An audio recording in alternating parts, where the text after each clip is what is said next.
নমস্কাৰ গাইজ, মই ৰাতি সাঁজ খাব ওলালোঁ। আজিৰ দিনটো ভিডিঅ' দিব পৰা নাই, টাইমে পোৱা নাই। আজি নেমু পুৰা আঁকি ল'লোঁ, কিন্তু আজি দালি নহয় গাইজ, এয়া মটৰ আলু হয়। আৰু এয়া ৰঙালাও, এয়া হ'ল কোমোৰা জালি বেচন দি বনোৱা, দালি বটা, শাক ভাজি, নেমু, পাপৰ আৰু মোৰ প্ৰিয় একদম স্পেচিয়েল ফ্ৰিজৰ ঠাণ্ডা পানী।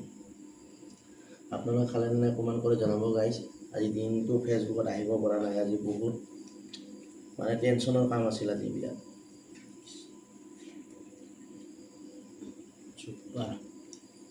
মই ৰঙালাও নাখায় এইকেইদিন বিৰাট মন গৈ আছিল ৰঙালাও খাবলৈ, সেইকাৰণে আজি ৰঙালাও লৈ আহিছিলোঁ মনিৰ পৰা।